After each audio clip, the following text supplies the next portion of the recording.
अस्पताल प्रशासन ने क्या क्या व्यवस्थाएं की हुई है इससे बचाव के? हीट वेव की संबंध में जैसे आप सबको पता है, अभी दिल्ली में पिछले कई दिनों से हीट का जो रिकॉर्ड है टेम्परेचर 45 के ऊपर जा रहा है। लेकिन अच्छी बात यह है कि इसको आगे सोचते हुए हमने फरवरी महीने से इसके लिए प्लानिंग शुरू कर दी थी।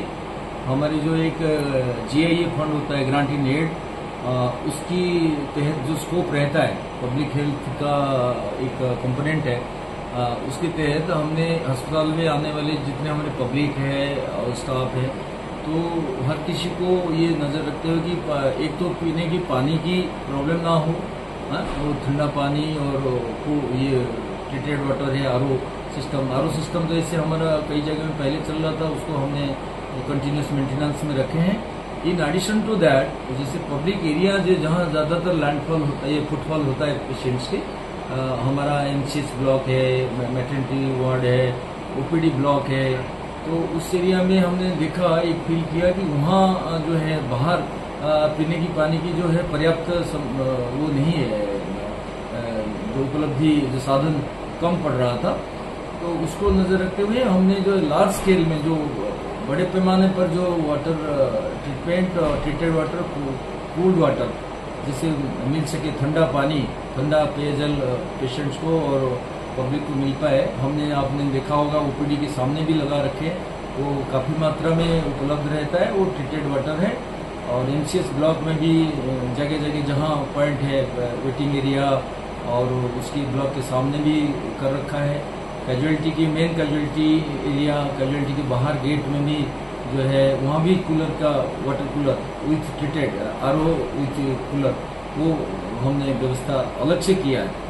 ये तो पहले जो कूलर्स थे फ्लोर वाइज था ही, उसके साथ हमने ये एडिशनली प्रबंध इसी 3 महीने के अंदर करवाया। हीट वेव को नजर रखते हुए हमने मार्च ऑनवर्ड्स ये सारी लगवा दिया। दैट अपार्ट हमने जो है उसके लिए एयर कूलर की भी व्यवस्था किया, जहाँ वेटिंग एरिया है, पेशेंट रिलेटिव्स बैठते हैं, वहाँ भी कूलर्स लगाए हैं। और फ्लोर वाइज भी कूलर का बंदोबस्त कराया, जो NICD अप्रूव्ड है, जिसमें हम डेंगू प्रोटेक्टिव होता है जो कूलर, इसलिए हमें थोड़ी देरी हुई उसमें, लेकिन हमने उसको भी करीब 25 कूलर अलग से लेके, जहाँ OPD एरियाज या जो पेशेंट रिलेटिव्स वेटिंग एरिया है वहाँ रखने के लिए भी वो कूलर्स के बंदोबस्त कराए। उसकी छोड़ के क्योंकि एयर कंडीशनर्स की जो है एक हमारा plan scheme GIA grant in aid में हमने ऑलरेडी इंजीनियरिंग को लास्ट ईयर से दे रखा है, वो टेंडर में कर रहे हैं, लेकिन तब भी हमने अपने लेवल में जो पॉसिबल है, अपार्ट फ्रॉम मेंटेनेंस, इसको एनुअल मेंटेनेंस में रेगुलर कर रहे हैं। उसको छोड़ के भी डिफरेंट सोर्सेज से जो हो सके, मेरे मतलब MS की जो जुरिस्डिक्शन में, तो हमने जहाँ जहाँ जरूरत पड़ा वहाँ भी हमने एयर कंडीशनिंग की व्यवस्था किया है, स्टाफ रूम्स में, लेबोरेटरी में, और अपनी जो प्रोसीजर रूम में माइनर OT के हमने अपग्रेड किया, वहाँ भी नए एयर कंडीशंस की भी बंदोबस्त कराया है। हमारा स्कीम में भी चलता है एक OT उनका, उसके लिए भी हमने नए AC की प्रबंध कराया है। तो ये सब सुविधा हमने कराया है। ये हीट वेव का मिटिगेशन की ये मेथड है।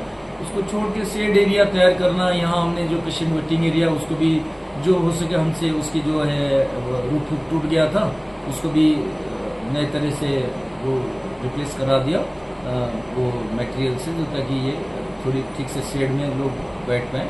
और हमारे एक अभी भी प्लान में स्कीम है, पेशेंट वेटिंग एरिया के लिए भी हम हॉल का जो प्रपोजल है वो इंजीनियरिंग को दिया हुआ है, वो दे आर अंडर प्रोसेस, वो टेंडर में है, वो हॉल भी बनवाएंगे वेटिंग एरिया। ये माना जाए कि आप देखते हुए गर्मी के तापमान को बढ़ते हुए देखते हुए स्वामी दयानंद अस्पताल में पूरी तरीके से व्यवस्थित देखा जाए पानी की। हाँ, हमारे जितने सामर्थ्य हैं, जो हमारे साधन है, उस हिसाब से कहीं हमारे कोई पेशेंट की तरफ से ऐसे पानी पीने के कंप्लेन कोई लेके आया नहीं अभी तक। हमारे पास यहाँ पानी पीने की कोई ना स्टाफ का ना पेशेंट का कोई रिलेटेड किसी का कोई कंप्लेन हमारे पास नहीं है। एक आध कभी कोई डिफेक्ट वो पानी सप्लाई रिलेटेड होता है तो हम इमीडिएटली उसको इंजीनियरिंग के जरिए करवा देते हैं। वो शॉर्ट टर्म जो चीजें होती है, इन कई जगह में कूलर लगे हुए हैं, छोटा मोटा दिक्कत कहीं हो सकता है, अदरवाइज बहुत जो लार्ज स्केल में जो लगाया गया है वहाँ कहीं कोई प्रॉब्लम नहीं। इवन हमारा नर्सिंग स्कूल तक हमने कूलर दे रहे हैं, वाटर कूलर की व्यवस्था कर रहे हैं।